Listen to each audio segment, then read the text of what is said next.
안녕하십니까 시청자 여러분, 박정호입니다. 자, 여론의 흐름을 알아보는 시간이죠. 오늘도 김봉신 메타보이스 대표 나와 있습니다. 안녕하십니까? 안녕하십니까? 네, 반갑습니다. 6월이 됐습니다. 예. 6월 뭐 특별한 계획 있어요? 6월이요. 네, 더 열심히 일한다. 더 열심히 일한다. 아, 그래요. 예. 열일한다. 예. 네, 오마이 TV 시청자분들을 위해서 예. 예. 더 정확한 분석, 예. 그래 더 빠른 손놀림. 아 예. 네, 마우스 이게 잘 마우스 만지셔가지고. 무선 마우스 샀습니다. 네, 잘하셨습니다. 예. 우리 시청자분들을 위해서 예. 이번 달에도 더 열심히 달려주시면 고맙겠습니다. 예. 자, 저희가 한국갤럽 조사를 매주마다 보고 있는데요. 예. 이번 조사 먼저 개요부터 좀 살펴보겠습니다. 예. 이번 조사는 5월 30일부터 6월 1일까지 3일 동안 진행이 됐습니다. 한국갤럽 네. 자체 조사이고요. 예. 더 자세한 사항은 중앙선거여론조사 심의위원회 홈페이지를 참조하시면 되겠습니다. 네, 자 이번 한 주도 뭐 많은 일들이 있었습니다. 그런 게 여론에 어떻게 반영이 됐을지 너무나 네. 궁금한데요. 먼저 대통령의 예. 직무 수행 평가 이것부터 만나 보겠습니다. 긍정률과 부정률 어떻게 나왔습니까? 예, 긍정률이 1% 포인트 하락했습니다. 그러니까 횡보죠. 37%로 고점을 찍고 36, 35로 네. 지금 빠지고 있는 상황이고요. 어, 그리고 직전 조사에서 이제 부정률은 55였는데 2% 네. 포인트 많아져서 57 됐습니다. 예. 그래요? 그러면은 부정은 올라가고 긍정은 내려갔다. 예. 물론 이게 이제 오차 범위 안에 있으니까 횡보입니다. 횡보라고 할 수는 있겠지만 수치로만 보면은 1% 포인트가 내려가고 긍정은 예. 2% 포인트 부정률은 올라갔다. 이렇게 수치상으로는 볼 수가 있겠네요. 그렇죠. 이게 계속 빠지면은 이제 네. 하락세까지 가는 건지 아니면 숨고르기를 하다가 다시 한번 찍고 올라갈지는 더 봐야 될 것 같습니다. 그런데 지금 2주 전에 37까지 갔다. 그때 저희가 얘기했던 게 예. 40으로 갔냐 마느냐 중요한 분기점이다라고 얘기를 했었습니다. 왜냐하면 예. 이게 흐름이 상승세가 좀 보여졌으니까 4주 동안 보여져가지고 그걸 좀 주목을 해봤는데 오히려 좀 꺾이는 모습이 느껴지네요. 어떻습니까? 예. 외교와 관련된 이슈가 이제 점점 잦아들 것이다 라는 생각이 들고요. 네. 그에 따라서 여기 37까지 올라간 거는 이제 외교 횡보에 의해서 네. 그 평가가 좋아서 이제 올라간 건데 더 빠질 수도 있을 거는 같습니다. 지금 특이한 거는 이제 올해 들어서 37을 3번 기록했거든요. 갤럽에서 여기 보면 2월 4주에 있고요. 그다음에 저기 1월에 한 번 있었습니다. 네. 예, 그런데 지금 5월 3주에 최대치 37을 잡았는데 네. 여기에서 더 이상 올라가고 있지 못하다. 그렇다면 지금 현재 35에서 37 요 사이가 사실은 윤석열 대통령 긍정률의 최고치가 아닌가 하는 생각이 들고요. 네. 요때 2월 4주에 37을 찍었을 때 이때 전당대회 컨벤션 효과죠. 그러면 이때 보수 성향 그 유권자분들이 네. 모두 이제 응답 적극성을 갖고 막 응답을 하실 때에도 이 정도 수준이었고 그리고 이제 뭡니까 국빈 방미 뭐 이런 그 외교와 관련해서 외교 일정을 많았죠? 소화하면서 네. 가장 높이 올라갈 때도 37이었다라고 한다면 이게 40까지 올라가려면 네. 뭔가 좀 많은 변화가 좀 필요하겠다라는 생각도 듭니다. 그래요. 예. 자, 35로 지금 나와 있는 흐름을 좀 봤는데 외교가 어떻게 보면은 계속 뭐 긍정 평가든 부정 평가든 작용을 많이 하고 있는 상황인데 외국에 가면 그러니까 외교 일정을 소화하면 그게 긍정적으로 작용한다. 이 법칙이라고 할까요? 이건 계속 적용이 된다라고 볼 수가 있겠네요. 그렇죠. 어, 그거는 어느 대통령이나 네. 마찬가지로 아주 미세하게 오르던가 굉장히 크게 오를 때도 있습니다. 막 5% 포인트, 막 10% 포인트 이렇게 10% 포인트 가까이 네. 확 뛰어오르는 경우도 있기는 있는데 보통 3 정도 오른다라고 이제 보시면 되겠고요. 그게 이번에는 윤석열 대통령은 외교 행보가 계속해서 연이어져 있기 때문에 그렇죠. 그래서 좀 이렇게 좀 많이 오르지 않았나 네. 하는 생각이 들고요. 7월에 보니까 나토 회의 또 참석한다고 하더라고요. 또 네, 외교 일정이 7월에 또 예정이 돼 예, 있는 상황인데 자, 그 사이에 지지율 흐름이 어떻게 될지 그럼 살펴보도록 하고 예. 사실은 이번에 보니까 주관식으로 대답하는 이유, 긍정 이유, 부정 이유 이걸 봤더니 역시나 외교가 다 맞습니다. 제일 많은 응답을 기록했습니다. 예.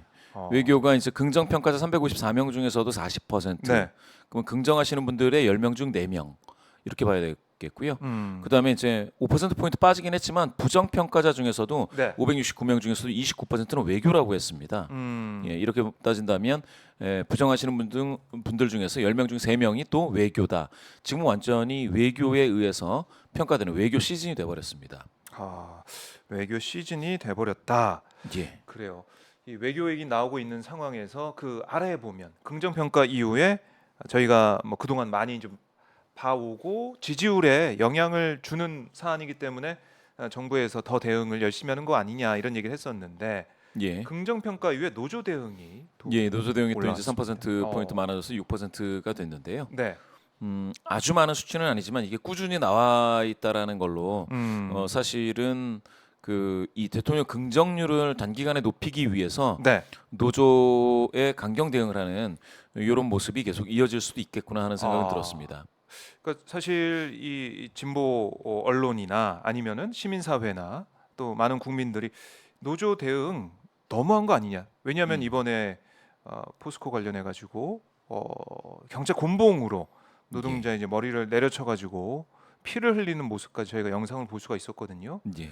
그런 상황까지 있음에도 불구하고 노조 대응 이 지지자층에서는 잘하고 있다. 이렇게 생각을 하는 거군요. 그렇죠. 이게 음, 지난번에 제가 한번 말씀드렸는데 구다트의 법칙이라고 해서 이게 네. 하나의 그 긍정률이 그 지표가 돼 버리는 순간 어찌 됐건 간에 어떤 그 변수에 의해서 지표를 상방 압력을 주어서 이게 좀 높이 올라간다고 하면 다 이제 네. 그거를 취하게 되어 있습니다. 음. 그런데 노조 대응 같은 경우가 이제 지난 해부터 지금까지 노조 대응에 의해서 사실 살짝 상방 압력을 작용을 해줬죠. 그러니까 이제 대응을 하는 건데 사실은 거기에 너무 취하면 안 되죠.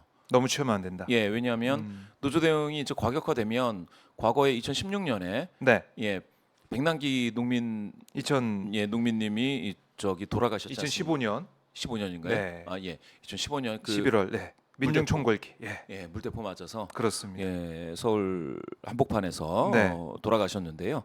그렇게 되는 사태가 있으면 음.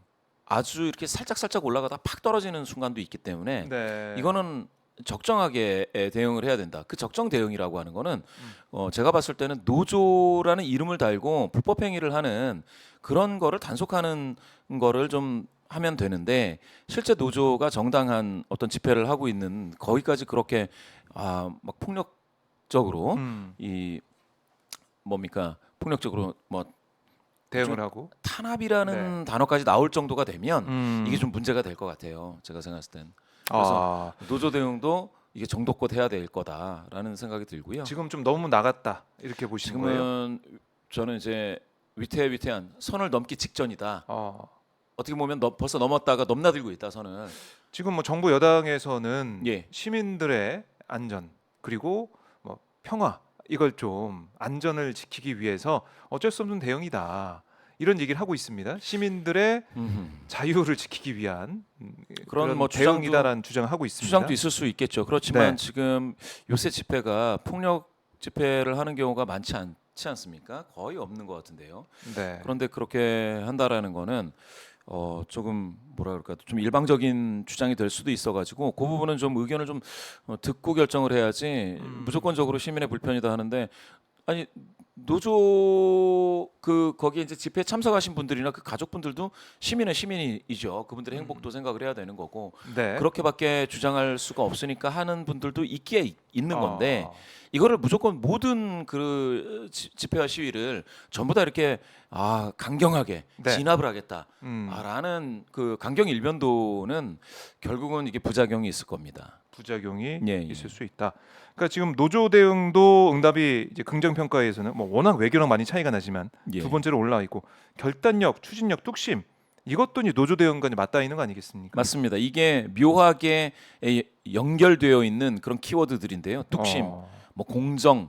이게 공정이라는 게 사실은 굉장히 좀 뭐라고 해야 될까요? 네. 국정 기조가 되면서 이게 모든 사람들을 위한 공정인지는 알 수 없지만 여튼 공정이라는 이름이 만약에 노조 대응에서 불법 노조 있지 않습니까? 그 네. 뭐 사실 노조도 아닌데 막 그렇게 해서 뭐 갈취행위를 하는 그런 사람들이 있다면 그거를 뭐 엄벌을 처하겠다 이렇게 하면은 그거는 공정이 되는데 네. 이게 넘어가면 공정이 또 아니게 되죠. 근데 이제 거기 이제 뚝심만 남으면 나중에 이게 아집으로 아. 나쁜 걸로 이제 더 이미지가 나빠진다라는 겁니다. 네. 예, 그러면 이제 소통이 불통이 되는 거고, 예, 뭐 협치가 일방통행이 되는 거고, 네. 그렇지 않습니까? 뚝심이 이제 아집이 되는 거고, 음. 그렇게 될 수 있어서 이 노조 대응은 이게 그러니까 제가 아까 무조건적으로 긍정률을 올리기 위해서 아무거나 막 이렇게 들이대면 안 되고 네. 좀 이게 선별을 해야 되겠다라는 거죠. 아. 예. 만약에 대통령실이 이거를 긍정률을 40%까지 올리고 싶을 때 네. 노조 대응을 이걸 계속 추진해 가지고 40%를 달성할 수 있다? 아 저는 글쎄요. 그렇게 생각하기 좀 어렵습니다. 네. 자, 저희 댓글창에서 정글에서 쓰는 칼을 휘두르고 쇠파이프 휘두르는 노조다 이렇게 댓글 다신 분도 있어요. 예, 예. 그러니까 아마 대통령 직무수행 긍정 평가 쪽으로 이제 생각하시는 저희 시청자분이신 것 같은데, 네, 좋은 지적일 수 있습니다. 네, 노조의 예, 예. 이런 모습 그렇기 예, 예. 때문에 대응을 또 강하게 예. 할 수밖에 없는 거 아니냐 이런 반론을 펴는 것이겠죠. 예, 예. 그러니까 이런 여론이 많아진다 그러면 대통령의 지지율도 같이 뭐 상승을 하는 것이고, 국민들이 봤을 때 노조원이 거기에 왜 고공농성에 들어갔느냐, 올라간 이유, 뭐 임금 협상 관련해서 원청이 제대로 대응하지 않고 있는 상황, 이걸 지적하는 그런 목소리를 내기 위해서 아무도 안 들으니까 거기까지 올라간 그런 전후사 정도 생각을 해야 된다. 그렇죠. 이런 얘기가 또 많아진다면 이게 또 부정평가 요인으로 작용할 수 있을 것 같고, 그게 이제 강경 진압이다라는 비판까지 이어지는 예. 그런 단초가 되기 때문에 그럴 것 같고, 이게 뭐 이 국민들의 생각에 따라서 이 사안 자체가 좀 뭐 긍정과 부정을 나눠서 생각이 될 것 같아요. 예, 맞습니다. 저희 댓글창에서도 이 시위하는 이 노조들의 모습 비판하는 목소리가 있으니까 이런 것들도 어떻게 더 국민 여론이 또 많아질지 적어질지 지켜보면서 그게 또 직무수행 평가에 반영이 되는 거니까요. 봐야 되는 상황입니다. 예. 그러니까 지금 이 긍정 평가에서는 결단력, 추진력, 뚝심, 노조 대응 이걸 잘한다라고 평가하는 그런 목소리 내신 분이 그 이후로 꼽은 거고, 카톡을 켜두시네요. 아니, 저희 지금 나오고 끌려고, 있는데. 예. 네. 끄려고. 예, 예. 네. 아까 사진이 멋진 사진이었고 아, 예. 카톡 프로필에 등장해서 깜짝 놀랐습니다. 그래서 카톡이 오고 있어서요. 아, 여기도 울리나 끄셨군요. 해서 예, 당황했습니다. 인기가 많으시네요. 글쎄요. 여기저기서 찾고 있습니다. 예, 예. 부정 평가 이유를 봐도 외교가 제일 많습니다. 외교가 많죠. 근데 이유가? 빠지고 있습니다. 외교는 예, 빠지고 있습니다. 5% 지난주보다 5% 포인트 5%가 빠졌네요. 그리고 나서 여기 보면 모른다. 부정하는 이유를 모른다도 두 자릿수가 됐습니다. 보통 한 자릿수거든요. 그래요? 예. 이거 어떻게 봐야 될까요? 싫긴 싫은데 지금 당장 뭐라고 얘기하기 어렵다. 당장은 예, 예. 외교도 사실은 이런 거죠. 지난해에 바이든 날리면 사건은 네. 너무 충격이 커서 많은 많은 분들 뇌리에 아주 그냥 깊이 박힌 겁니다. 계속 들었으니까 그 얘기. 예, 예. 그 대통령의 발언을 예. 돌려서 계속 들은 거 아닙니까? 그렇죠. 김은혜 수석이 예, 예. 들어봐 달라고 하니까 또 듣게 되고 그런 거 그렇죠. 아니겠습니까? 이게 뭐 환청이 들릴 때까지 계속 네. 들어야 되는 상황이 됐었는데, 예. 그런데 예. 이번 외교 행보에선 아주 큰 실수가 없는 거예요. 제가 봤을 때는 특히 방미에서는 엄청나게 큰 선물 보따리를 국민께 이제 드릴 수도 없지만 네. 정말 황당한 실수 이런 게 지금 안 나타난 그러니까 거거든요. 바이든 날리면 뭐 시즌 2라고 할 수 있는 그런 것들은 그렇죠. 안 보였다. 그런 거를 기대하시는 분들이 있었다면 외교 네. 하다가 빠진 거죠 살짝. 아. 예. 그런데 저는 여기에 일본 관계 후쿠시마 오염수 방류 문제는 아직도다. 네. 예. 이게 이게 지금 많이 사실은 올라왔네요. 이게 이제 8%입니다. 8%. 일본 관계 후쿠시마 오염수. 그러니까 외교와 이게 다른 걸로 보는 겁니다. 지금 그 부정평가 하시는 유권자분들은 네. 후쿠시마 오염수 방류 문제를 외교와는 다른 걸로 분리해서 보고 있지 않습니까? 네. 그런데 이제 긍정하시는 분들은 후쿠시마 오염수 방류로 긍정한다 이런 거는 당연히 없죠. 예, 이거 언급 자체를 하고 있지 않습니다. 언급을 안 한다. 예. 그런 걸로 보면은 네. 이 후쿠시마 오염수 방류 문제 이 자체는 이것 자체를 언급하는 것 음. 이게 언론에 나오는 것 네. 자체가 대통령 부정률을 높일 수 있는 그런 이슈가 된다라는 것이죠. 아하. 그렇죠. 계속 나오면 나올수록 안 좋은 이슈다. 그렇죠. 그래서 이슈가 터지면 네. 긍정 부정에 같이 영향을 미칠 수 있지 않겠습니까? 그렇죠. 그걸 좋아하는 사람도 있고 나쁘게 그럼요. 생각하시는 분들도 있으니까. 네. 그런데 이거는 완전히 순수하게 그 대통령 긍정률에는 악재죠. 그런데 이제 오염수 방류와 관련해서 시찰단이 갔다 왔지 않겠습니까? 네. 근데 그거에 대해서 아직도 시원스럽게 생각을 하고 계시지 못한 그런 과정일 수 있습니다. 그래서 네. 저는 이게 정말 뇌관이 될 수 있다, 트리거가 될 수 있다는 생각이 들어서 계속 남아 있군요. 예, 요거 계속 트리거로. 남아 있다라는 거죠. 그래요. 그다음에 그 위에가 이제 독단적, 일방적. 예, 아까 예. 이제 긍정 평가 이후에서 봤듯이 결단력, 추진력, 뚝심과 뭐 반대되는 뭐 그런 그렇죠. 입장이라고 동전의 볼 수가 양면이죠. 있겠네요. 예, 이게 완전히 동전의 양면입니다. 동전의 항상 양면. 이렇게 좀 추진력이 있다라고 하는 이미지에 네. 예, 반대편에는 일방적이다, 독단적이다 이런 이미지가 같이 따라붙습니다. 이쪽에서는 카리스마가 있다 네. 이렇게 되는가 하면 이쪽에서는 뭡니까 독불장군이다 뭐 이렇게 나오는 거죠. 이게 완전히 다르게. 완전 양쪽으로 아. 다 갈려서 나오고 있습니다. 그래요. 근데 그 위에 있는 부정평가 이유를 보면 경제, 민생, 물가. 예. 이것도 사실 우리가 외교 뭐 일본 관련해 후쿠시마 오염수 얘기를 많이 하고 있고 노조 얘기도 많이 하고 있지만 제일 중요한 건 먹고 사는 문제 아니겠습니까? 맞습니다. 지금 보면 어제도 이제 뉴스가 나왔지만 계속 적자가 이어지고 있어요. 무역 예. 적자가 이어지고 있고 물가는 뭐 오늘 뉴스는 3%대고 뭐 19개월 만에 제일 낮다라고는 하지만 이거는 상승률이거든요. 상승률, 물가 상승률. 그러니까 지난해 같은 기간, 같은 달 대비해서 3.3% 올랐다는 거예요. 예, 예. 오르긴 올랐는데 덜 올랐다라는 음. 거니까 물가가 뭐 잡히거나 낮아지거나 이런 또 아니에요. 그리고 이게 석유류 가격이 하락해서 물가 상승률 둔화로 나타난 거지. 지금 외식 물가나 뭐 공공요금이나 이런 것들은 올라서 특히 저소득층은 너무나 더 어렵거든요. 이게 쓸 돈이 없습니다, 사실. 맞습니다.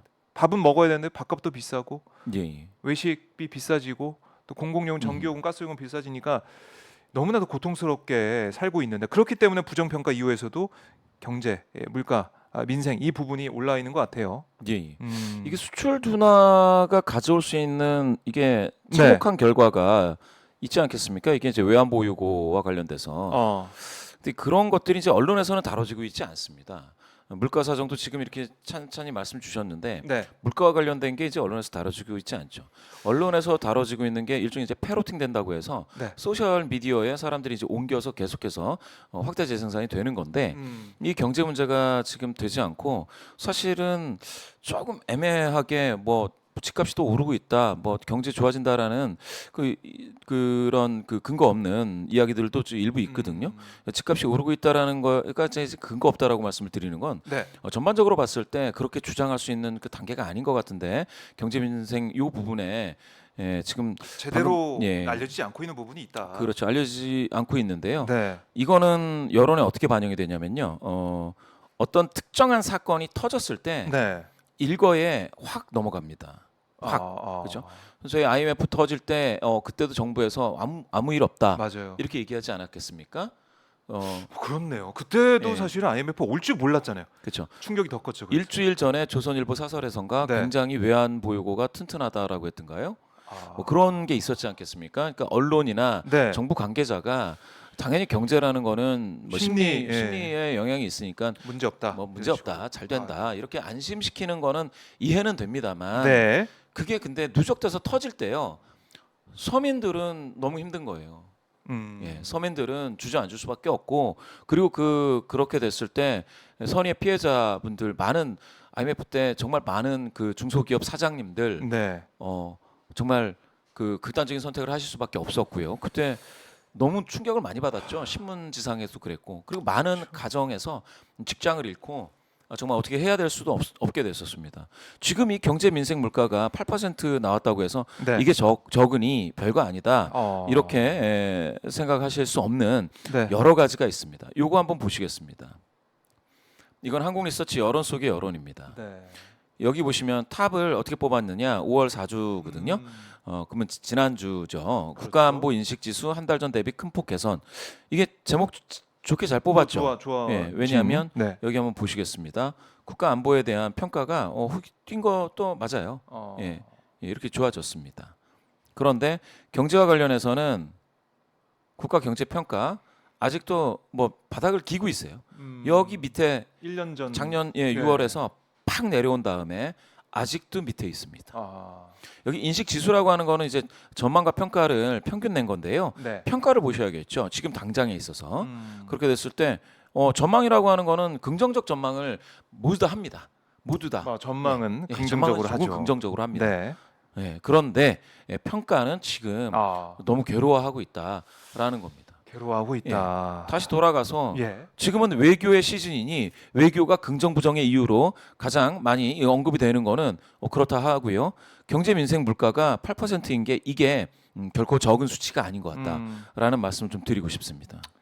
경제 민생 물가 이게 후쿠시마 오염수 방류 문제와 함께 우리가 집중을 좀 해봐야 될 문제이기도 하고 정말 경제 우리가 느끼기엔 너무 어렵고 힘든데 예. 언론을 보면은 그런 것 같지도 않고 좋아지는 느낌이 들 수밖에 없으니까 예. 괴리감이 있는 거죠. 예. 이런 부분 그리고 뭐 이 올해 이번 주 초에 많은 회자가 됐던 게 바로 이제 동물농장 그 부분 아니겠습니까? 예. 예. 윤석열 대통령이 동물농장 여기에 출연해서 이게 예고도 없이 출연했기 때문에 많은 분들이 놀랐다. 예. 예. 그래서 뭐 시청자 게시판에 비판도 많았고 물론 뭐 아침에 즐겨보던 프로그램에서 봐서 좋았다라는 그런 댓글도 있었지만 그 댓글의 양 뭐 예, 그 예. 내용을 좀 보면은 부정적인 이 반응이 더 많았던 것 같아요. 자, 이 동물농장 출연 이런 것들도 어떻게 보면 국민들에게 좀 대통령 부부의 좋은 모습을 좀 보여주려는 그 예, 의도도 예. 있는 것 같고 또 노조 이제 강경 대응 뭐 이런 부분도 어떻게 보면 지지율에 긍정적 영향을 준다 판단해서 어떻게 보면은 총선 앞두고 드라이브를 걷는 그런 모습도 있고 윤 대통령 입장에서는 지지율을 계속 이제 끌어올리겠다는 그런 카드를 던지고 있는 것 같은데 이런 것들 어떻게 좀 작용했는지 이거 좀 어떻게 분석하고 있는지 궁금합니다. 동물농장 출연은 어떻게 좀 평가하세요? 일종의 이제 워싱인데요. 이미지 워싱을 시도한 건데 제가 봤을 때는 네. 그게 그거 자체로만 보면은 나쁜 건 아니거든요. 뭐 동물이라든지 그 뭐 자선 단체와 같이 뭘 한다든지 네. 아니면 뭐 다 좋은데 사실은 근데 이게 이미지가 일관성이 있어야 됩니다. 일관성. 예, 만약에 그렇게 될 것 같으면 네. 정치나 이쪽에서도 되게 좀 뭐라 그럴까요? 국민과의 소통이 굉장히 강화된 그런 상황에서 그게 MSG처럼 영념처럼 팍 들어왔을 때 효과가 있는 건데 예. 지금은 노조 강경 대응이 있지 않습니까? 네. 그리고 거부권 행사가 계속 있었지 않겠습니까? 이런 상황에서 그런 이제 이미지 워싱이 이제 들어왔을 때 이거에 대한 반발심이 커지죠. 그러니까 양극화되는 거죠. 좋아하시는 분들은 좋아하실 수도 있는데 싫어하시는 분들은 아니 지금 거부권을 행사해 놓고선 이렇게 뭐 좋은 이미지로 하려고 하느냐라고 하면 굉장히 좀 뭐랄까 되게 마음이 더 아파하는 거죠. 아니 우리들한테는 곤봉을 날리고 그렇게. 목을 짓누르고 예. 수갑을 팔을 꺾고 수갑을 채우면서 그리고 그동안 목이 터져라 외쳤던 뭐 어떤 민생 법안, 간호 법안에 대해서는 특별한 어떤 소통 없이 거부권을 행사했는데 뭐 동물농장 이렇게 되면은 거기에서는 굉장히 큰 열패감, 박탈감 같은 걸 확 느끼기 때문에 사실은 이거는 그러니까 만약에 그런 프로그램을 하고자 한다면 네. 좀 유화 정책을 펼쳐야 됐었어요. 협치를 하고 뭐 야당 지도자를 만나고 네. 협치를 하고 국민들을 위로하는 행보 그렇지 않습니까? 서민들 아하. 위로하는 행보 그리고 소통하는 행보. 네. 만약에 간호법 같은 경우에 뭐 이거를 거부권을 행사 꼭 해야 된다고 한다면 당사자들 간에 있어서 좀 이렇게 좀 대화를 한다던가 네. 국민과의 소통 이 자리를 계속 만들어 나가는 속에서 그게 등장했어야 됐는데 이게 좀 엇박자입니다. 예, 엇박자죠. 그러면은 일부 사람들은 너무 당황하는 거죠. 굉장히 그 무서운 사람이었다가 네. 굉장히 온화한 사람이 됐다가 막 이렇게 어. 되면은 사람들이 혼란을 느끼고 예. 어느 아이덴티티가 진짜인지 알 수 없고 그렇게 되면 자기 형편에 있는 그 프레임에 맞춰서 투영해서 보게 되는 거지 않겠습니까? 그러면 이 사람 이거는 그 그 좀 진심이 아닌 거 아닌가. 음. 진심이 아니고 이거는 그냥 보여주기식 아닌가라고 생각하게 된다는 겁니다. 네. 그래서 이게 제가 생각했을 땐 그런 TV 프로그램은 지금은 맞지 않다. 아, 그래요. 저희 댓글창에 보니까 시크릿님께서 동물하고는 친하다. 예. 동물도 안 때리는 시대에 노동자 경찰 폭력 문제 있다. 뭐 그렇죠. 이런 취지의 말씀도 하고 계시네요. 그 분의 심정이 네. 어쩌면 정확한 겁니다. 지금 그러니까 지금 이게 맞지가 않아요. 제가 봤을 때는 네. 더 많은 국민분들을 만나 뵙고 그리고서는 어떤 조언을 많이 듣고 그리고 나서 그런 게 있으면은 이해가 되죠. 예, 지금은 그게 애매하네요. 동물농장 출연 아까 MSG 말씀도 하셨지만은 윤 대통령이 이제 국민들과 소통을 강화하고 국민들 그렇죠. 뭐 야당 지도자도 만나고 이런 가운데 그게 들어갔다면 예, 어떻게 보면 더 박수를 받을 만한 그런 프로그램이었는데 그게 안 됐다. 예. 너무 이 다른 모습을 우리가 보게 되니까 오히려 혼란스럽다 이렇게 말씀하셨고 그러면 이번 뭐 여론조사에는 그렇게 크게 뭐 반영이 되거나 그런 건 또 아니겠네요. 예. 이 자체가 윤 전혀- 대통령 입장에서는 예, 예. 좀 플러스 요인, 긍정적 요인은 좀 바랐던 것 같은데 저도 좀 그게 안 궁금했습니다. 됐다. 네. 여기 뭐 동물 얘기가 나올까 해서 근데 어, 전혀 안 나오네요. 여기 뭐 기타 4% 얻으면 섞여 있을 수도 모르겠는데 그럴 수도. 하여간 나오지 않았습니다. 네. 예, 예. 그리고 이제 이번에 그저께 있었던 이 서울 시민들은 다 이제 받았던 문자, 예. 위급 재난 문자 받으셨죠? 아, 예, 받았습니다. 그 딱 보고 바로 대피하셨어요? 어떻게 하셨어요? 예. 대피 바로 하셨어요?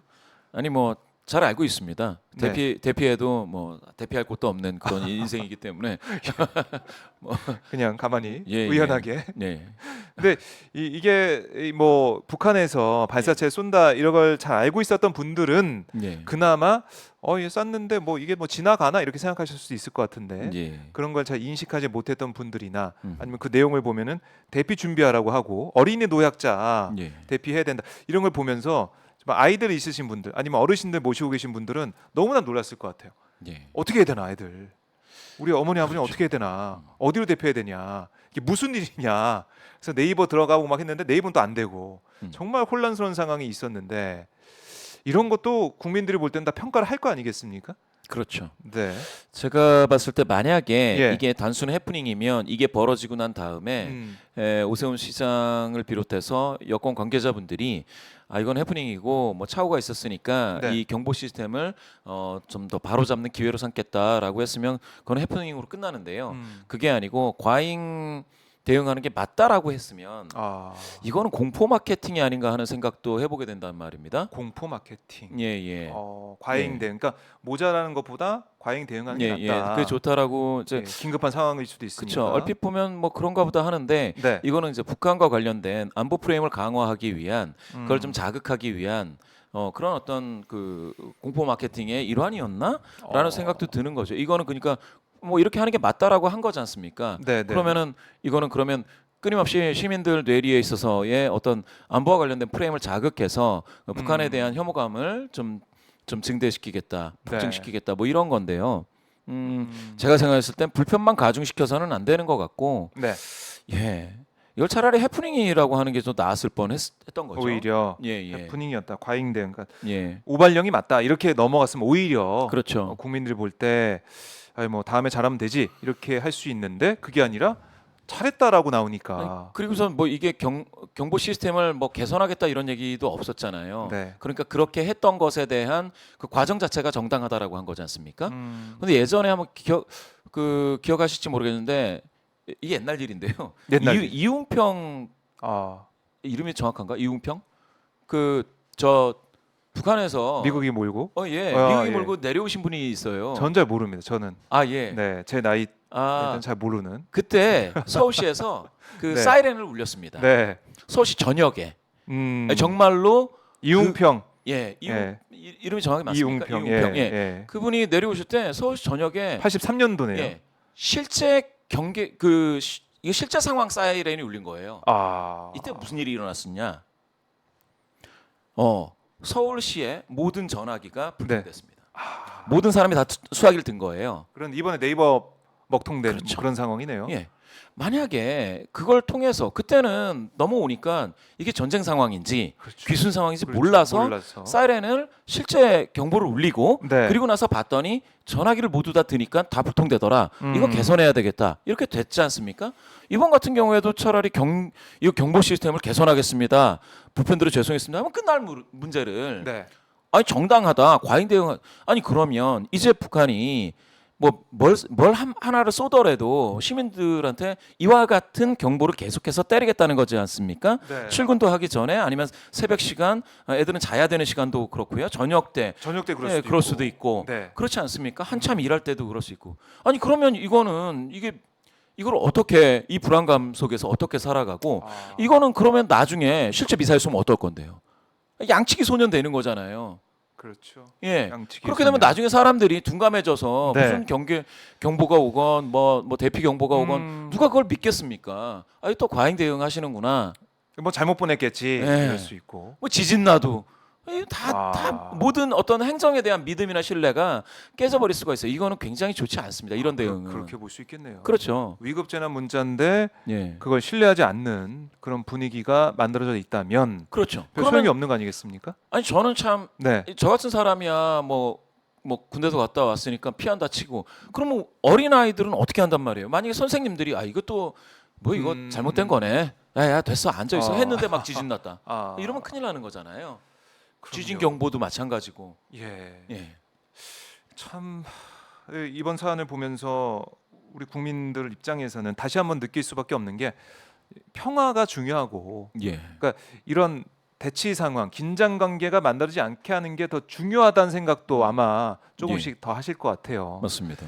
안보 물론 뭐 한미일 공조 강화를 통해서 북한에 대응하는 그러니까 한미 연합 훈련 뭐 다 좋은데 그것 때문에 긴장이 고조가 되니까 이번에 이런 문자 논란 이것도 있게 되고 앞으로 그럼 어떻게 할 것이냐 제대로 우리가 할 수 있을까 이런 불신도 좀 생기게 되는 그런 모습이고 이것도 아마 이제 여론에 반영이 되는 뭐 반영되는 상황도 있었던 것 같은데 아예 뭐 크게 반영된 건 같지 크게 않고 반영되지는 않죠. 앞으로의 이 대책이 어떻게 나오냐 이것 좀 예. 중요하게 볼 것 같습니다. 맞습니다.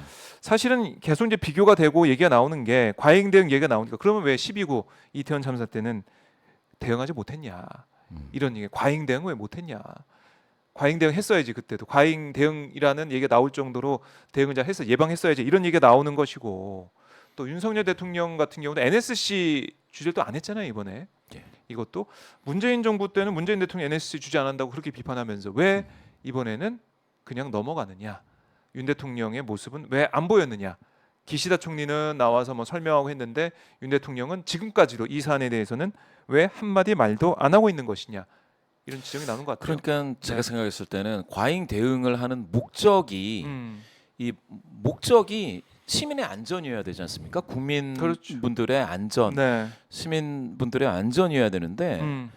제가 보니까 그게 만약에 목적이 안전이었다 치면 네. 그러면 방금 말씀하신 그게 맞죠. 12구 참사 때도 그럼 과잉 대응을 했어야 되죠. 시민의 안전이 목적이었으면. 근데 제가 생각할 때 지금 그러니까 과잉 대응을 해도 된다. 그게 정당했다라고 하는 그 발언을 보면서 네. 제가 좀 뜨악했던 거는 그래서 이 공포 마케팅, 공포감을 심어주는 게 목적인가 하는 생각이 들었던 겁니다. 안전이 만약에 목적이라면 이렇게 저렇게 됐는데 뭐 좀 설명이 좀 더 있어야죠. 네. 근데 이거는 아니 많은 국민분들, 시민분들은 그냥 불편을 감수해도 된다는 건지. 그때 쓰레빠 신고 막 뛰어나간 사람이 있었을 거잖아요. 그럼요. 그 사람들은 그러면 이거 무슨 아닌 밤새 홍두 깨고 이거 어떻게 해야 되는 건지 아무것도 제가 생각했을 때는 시민 안전이 목적이라고 그 인식을 갖고 있는 게 아니고 네. 불편을 감수하더라도 북한에 대한 공포감을 조장하는 거 이게 목적이 아니었을까? 이건 공포 마케팅의 일환이다라는 네. 생각을 하지 않을 수 없었어요. 그래서 만약에 이런 뭐 어떻게 보면은 정확하지 않은 또 신속하지 않은 이런 재난 문자 발송이 또 일어나고 또 이게 반복이 된다면 그러니까 이거 반복될 우려도 아주 크다는 생각이 드는 게 누구도 이게 오류입니다. 그래서 이렇게 바꾸겠습니다. 아무도 얘기 안 하지 않습니까? 네. 아니 이건 지금 뭐 올해만 해도 북한이 뭐 미사일 수출하려고 그러는지 많이 쏘고 있지 않습니까? 그렇죠. 뭐 그러면 글쎄, 그때마다 말씀 그럴 많이 건지 네. 참 안타깝네요. 그래요. 뭐 이것도 이제 반복되다 보면은 아마 지지율에 그 여론조사에 반영이 될 거다 이런 생각이 들고. 근데 저 오늘 한국갤럽 조사에 보면서 그 지지율이 1% 포인트, 예예. 그 수치로 보면은 하락을 한 셈이 아니겠습니까? 예예. 여론조사 뭐 분석상으로는 횡보지만 그런데 다른 여론조사를 보면 지금 보도도 나오는 걸 보니까 뭐 40%대 안착을 했다. 40%대 이제 올라서면서 그 윤석열 대통령 지지율이 상승세를 보이고 있어서 뭔가 국정의 안정을 찾아가는 듯한 안정적인 국정 운영이 가능한 것처럼 느껴지는 그런 보도도 좀 많이 나오고 있어요. 예. 뭐 여론조사 결과도 이렇게 나오니까 보도가 이렇게 나오는 것이겠죠. 그래서 한국갤럽하고 왜 이렇게 다르게 나오지? 이런 의구심을 가지신 분이 있을 것 같습니다. 어떻습니까? 아니 뭐 그런 조사도 조사로서 의미는 있겠지만 네. 사실은 요거를 한번 보시겠습니다. 음. 이거는 전국 지표 조사 MBS 조사인데요. 네. 예, 이거 지난주 거죠. 지난주에 발표된 겁니다. 예, 5월 4주 조사인데요. 네. 여기서도 마찬가지로 긍정률은 36입니다. 예, 예. 40을 넘고 있지 못하다라는 게 그런데 맞고요. 이건 또 그렇네요. 예. 네. 그런데 제가 이 조사 이런 조사 있지 않습니까? 네. 한국 갤럽 조사나 전국 지표 조사를 제가 이거 40을 만들어 드릴 수 있습니다. 지금 그냥 어떻게요? 당장. 어떻게요? 잘 모르면 무응답 있잖아요. 네. 이거를 빼고 얘네 둘을 합한 다음에 그 합한 거를 100으로 놓고 다시 계산하면 40 될 수 있어요. 아. 예. 여기 한국 갤럽도 보실까요? 네. 여기 이렇게 나올 때 잘 모르면 무응답이라는 게 있을 수가 있지 않습니까? 이것도 그렇죠. 저것도 아니다. 네. 그 사람들 빼면 그분 응답을 빼고. 빼면 예, 여기 있죠. 응답 거절 어느 쪽도 아니다가 구죠. 10 정도 빠지지 않습니까? 그렇네요. 예, 예. 이런 여기는 옛날 거고 여기서도 이제 8인데 네. 8 빼고 이제 계산을 하면 이게 올라가요, 조금씩. 아. ARS 조사라는 거는 이렇게 중간이 없습니다. 아. 모른다가 잘 안 나와요. 네. 그 얘기는 응답할 준비를 하고 계신 분들이 전화를 받고 응답을 하시는 겁니다. 그런 ARS 조사에서 40% 나온다고 해가지고 한국갤럽 조사 35와 네. 이렇게 뭐 비교를 해서 이게 더 높다 낮다 하는 것들은 의미가 없고요. 네. 그 조사는 그 조사 나름대로 그냥 비교를 하시면 되고 음. 이렇게 전화 면접 조사인 전국지표 조사라든지 네. 한국갤럽 조사 이렇게 그냥 보시면 되고 이게 더 맞죠. 왜냐하면 아. 대통령 직무수행에 대해서 잘하고 있냐 못하고 있냐라고 했을 때 모든 사람이 잘하고 있다 못하고 있다라는 응답을 가지고 있지는 않습니다. 네. 예. 모르겠다고 하는 사람도 많은 거죠. 제가 생각했을 때는 저는 이 수치도 높다고 생각을 해요. 이 긍정률이 그래요. 예, 왜 그러느냐? 네. 제가 생각했을 때 사실 한 인구의 한 30%는 모른다고 할 것 같아요. 그러니까 이거를 한 30%를 모른다라고 놓고 네. 57, 35를 합쳐서 70으로 놓고 다시 계산하면 그러면 긍정률도 낮아지고 부정률도 좀 더 낮아지겠죠. 사실은 그게 맞는 겁니다. 그래요. 대한민국 사람들이 네. 너무 정치적으로 각성된 고관여자들 그들의 응답이 많이 반영되는 그런 여론조사 결과를 지금 보고 계신 겁니다. 지금 특히 이제 ALS 조사 같은 경우 예. 이게 더 뭐 긍정도 부정도 더 이제 많이씩 나올 수 있는 그런 조사다. 그렇죠. 이렇게, 요거를 한번 보시면은요. 네. 이거 모닝 컨설트죠. 네. 아 맞아요. 이거 오늘 기시다 총리 예. 지지율이 많이 나오는. 예, 요거 보시면은 네. 윤석열 대통령 24%로 오 올랐네요. 예, 올랐습니다. 네. 예, 드디어 22개국 중에 20, 밑에 두개 나라가 22가 됐습니다. 예, 22 밑에 두 개 나라 마크롱 대통령이 마크롱, 내려왔네. 예, 그다음 체코, 뭐 여기도 뭐 뭔 일이 있나 네, 본데요. 네. 이렇게 해서 20등 했습니다. 그런데 일본 34%로 10등 했습니다. 10등이요? 예. 자, 이렇게 보면 들어갔군요. 예. 이거 온라인 조사니까 이렇게 낮은 거죠. 그러면 네. 이것대로 해서 국가별로 비교를 하면 됩니다. 자, 여기 기시다 총리 있지 않습니까? 네. 이거 한번 보여드리겠습니다. 기시다 총리 온라인 조사에서 24%로 그 주요 22개국 중에 10등으로 올라섰죠. 대단한 거죠. 자, 네. 예. 일본 야후를 보시면은 네. 여기 보시면은 어디 갔냐? 예. 몇 퍼센트? 47이 됐습니다. 42라고 나오는데 여기 56도 있죠. 47이 있고요. 요 조사에서 한 번 더 눌러야겠네요. 한 번 더 눌러서 여기 가시면 예. 숫자가 팍 안 들어오네요. 45가 있습니다. 어, 그리고 요거를 보시겠습니다.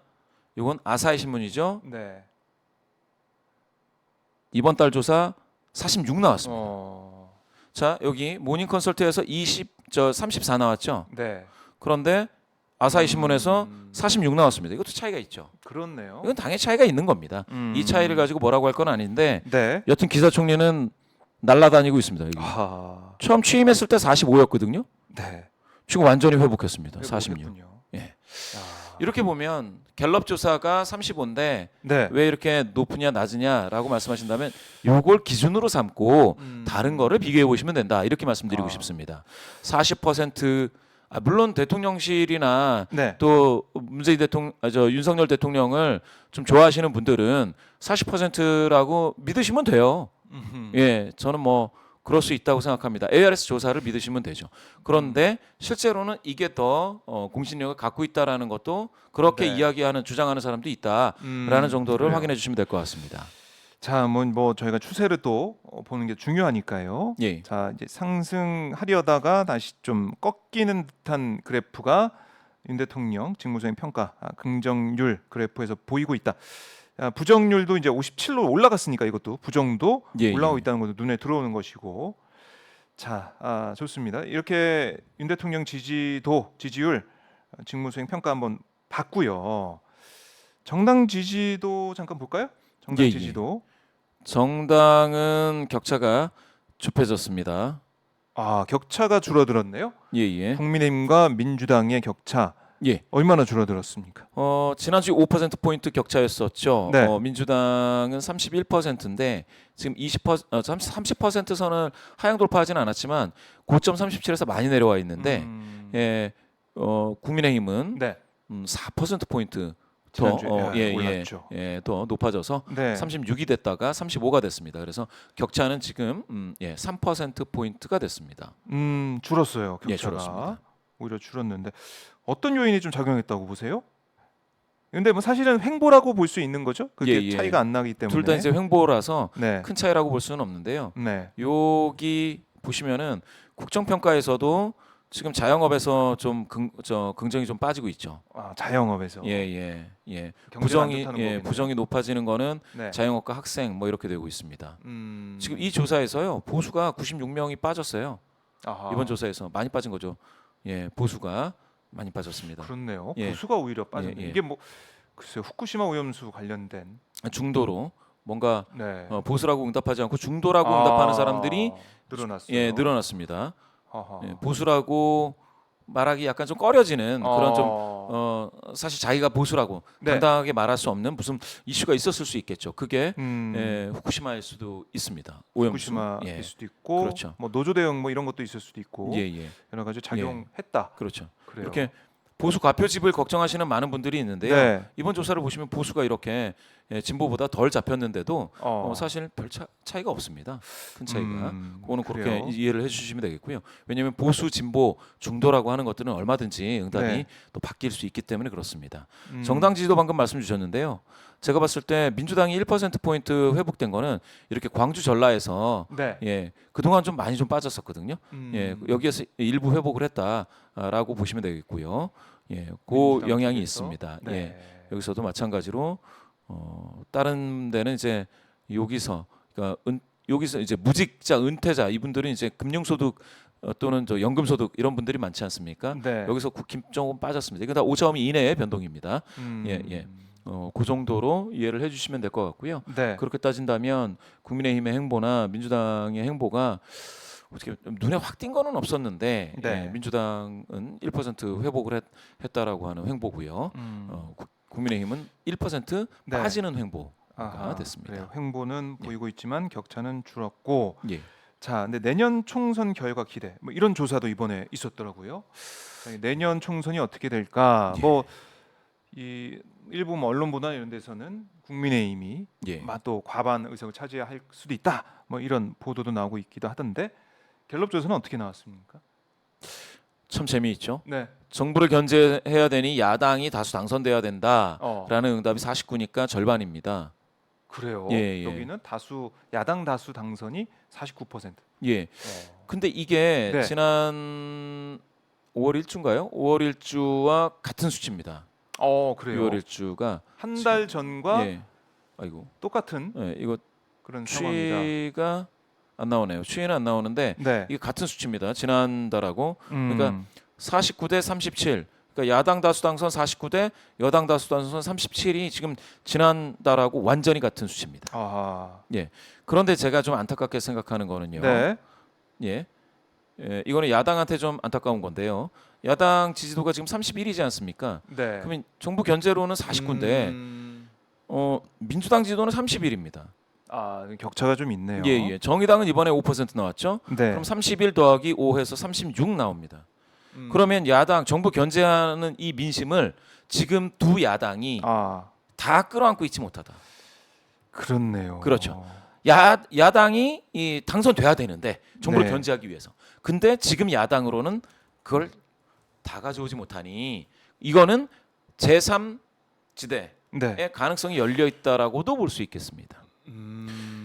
여기 보시면은 현 정부 지원 여당 다수 당선. 이것도 안타까운 거죠. 네. 지금 여당 지지도가 몇이었습니까? 아까 보니 35였죠. 35. 예, 근데 37 나왔으니까 뭐 오차범위 이내이긴 하지만 그것보다는 또 살짝 빠진 거죠. 네. 여당이 다수 당선돼야 된다라고 하는데 여당이 또 그거에 못 미치고 있다. 그러면은 그러니까 정권 심판론이 지금 보면은 거의 과반에 달하고 있다. 절반인 거죠. 절반이다. 예. 그러면은 야당 입장에서는 국민들의 이런 정권 심판론 예. 이런 표심을 어떻게 모아낼 것이냐. 그렇죠. 이게 중요해 보이겠네요. 그렇죠. 결국 후보가 누가 나오느냐, 또 어떤 공약을 내거느냐 이런 것들에 따라서 정당의 희비가 엇갈릴 수 있다. 그렇죠. 많은 혁신이 야당도 마찬가지고 필요하죠. 음. 여야 다 마찬가지인 것 같습니다. 네, 그래요. 그래서 이게 지난달과 변화가 없다는 것은 정권 심판론 흐름은 계속 이어지고 있다 이렇게도 볼 수가 있겠고요. 맞습니다. 정부를 견제해야 된다라는 그런 뭐 응답을 하시는 분들이 이렇게 절반입니다. 네. 예. 참 2023년 3월 2일에 보니까 예. 그 수치를 보니까 정부 견제외 야당 후보 많이 당선된다. 이게 이제 44였는데 예. 6월에는 49까지 이제 올라와 있는 거. 오히려 더 올라와 있는 이런 모습. 이게 좀 눈에 그렇죠. 띄네요. 여기서 한 가지 이제 중도를 한번 보시면은 중도에서도 절반 50%가 예, 평균 대비 1% 포인트 많은 거죠. 평균 그리고 이제 이게 이제 정부 견제론이 50%, 정부 지원론 여당 많이 당선이 35 이렇게 차이가 납니다. 예, 이것도 그래요. 좀 보셔야 될 것 같아요. 자, 어떻게 보면은 지금 민주당 입장에서는 예. 뭐 분위기라 할까요? 그러니까 국민들 여론을 봐서는 예. 야당 다수 당선 얘기가 더 많으니까 예. 지금 뭐 혁신 아까 말씀하셨지만 민주당 혁신을 통해서 야당 다수 당선 이 여론 어떻게 끌어안을 것이냐 그렇죠. 이게 중요한 과제네요. 민주당, 정의당 그리고 또 뭐 좀 작은 정당들이 있는데요. 네, 그 정당들이 지금 요거를 정확하게 보셔야 될 것 같아요. 정부 견제 야당 다수 당선 요 민심만 끌어안아도 지금보다 잘 될 수 있다라는 생각을 가지고 서로 협력하고 노력해서 네, 좀 제대로 된 견제 뭐 이런 것들이 필요하지 않겠느냐. 국민 여론은 그렇게 좀 나타나고 있습니다. 네, 알겠습니다. 그리고 이거 하나만 더 보죠. 장래 정치 지도자 선호도 예. 자유응답인데 이 조사도 이번에 갤럽에서 했더라고요. 예.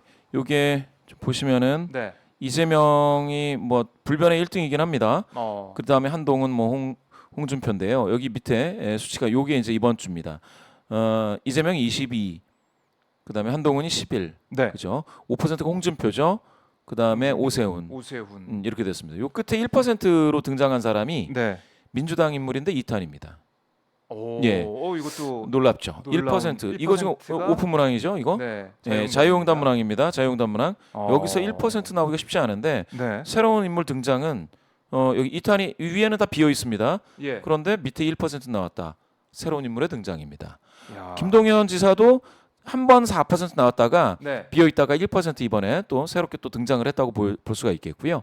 그렇게 따지면 이준석이 1%인데 네. 이준석 정도 그렇게 많이 알려진 인지도가 많이 알려진 그런 인물과 지금 이탄이 또 김동연 네. 같이 1% 어깨를 나란히 하고 있다라는 거고요.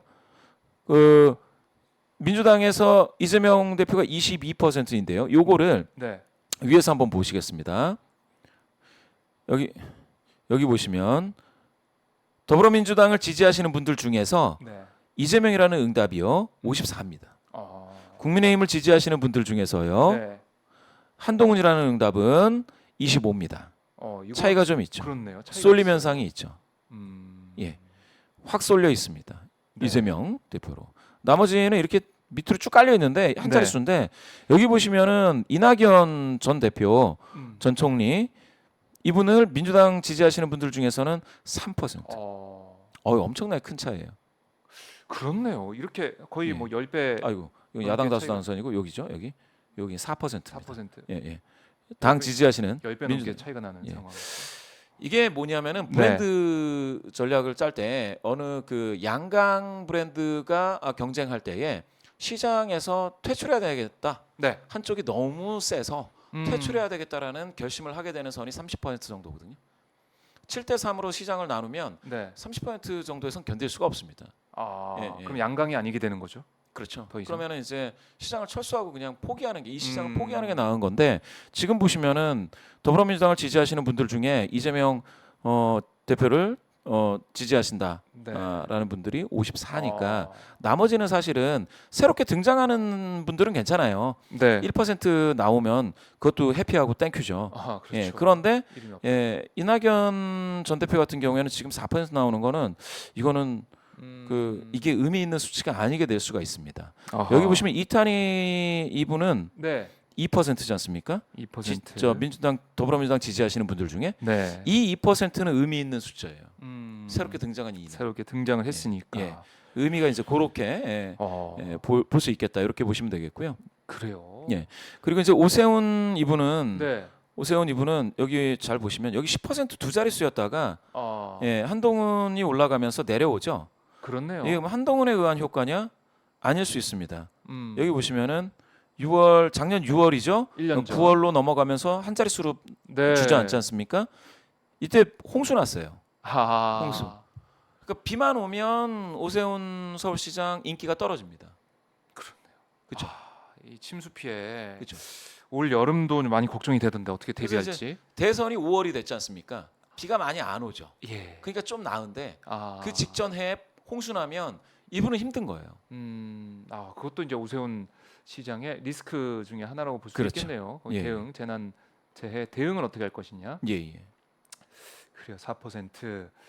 자, 근데 지금 3개월 전과 비교해 보면 이재명 대표가 오히려 조금 수치만 보면 좀 올라온 모습이고, 그렇죠? 한동훈 그렇습니다. 장관은 똑같은 것이고 뭐 변화가 없는데, 자, 그러면 한동훈 장관이 차기 대선 후보로 될 가능성, 이건 좀 지금 뭐 많이 남았지만 예. 어떻게 좀 보고 계십니까? 그게 이제 한동훈 장관은 그러니까 누구든지 네. 여든 야든 누구든지 현직 대통령과 이제 거리두기 수준을 어떻게 가져가느냐에 따라 네. 자기 PI의 장점이 돋보이는 건데요. 그렇게 됐을 때 비교 우위 요소를 찾기 위해서는 네. 현직 대통령과의 거리두기를 하기에는 한동훈 장관은 좀 쉽지 않은 위치인 거는 같아요. 그러니까 이재명 대표 같은 경우에는 뭐 비판을 할 수가 있지 않겠습니까? 네. 야당 지도자이니. 그런데 한동훈 장관은 사실상 그 뭐라고 해야 되나 후배 아닌가요? 그 검찰 뭐 후배 아닌가요? 그럼 선배를 들이받아야 되는데 선배인가 한동훈 장관이요? 아니요, 윤석열 예. 대통령이 그럼 선배죠. 선배를 들이받아야 되는데 그게 네. 안 좋게 비춰지겠죠. 음. 뭐 선배를 들이받냐 이렇게 될 거고. 그리고 검찰이 거리두기라는 방식은 수사하지 않습니까? 그러면 뭔가 이제 의혹을 제기한다거나 이래야 되는데 네. 예, 그게 맞나? 이게 맞나 하는 생각은 들어서 뭐 그렇게 하면 성공하는 거죠.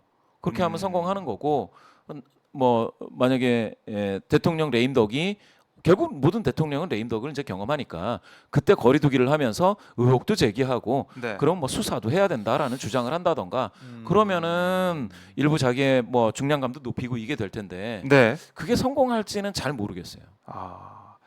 그러니까 한동훈 장관이 이번 정권 들어와서 주목을 받으면서 인기도 얻고 하고 있지만 큰 꿈을 꾸기 위해서는 결국 넘어야 될 산이 있다.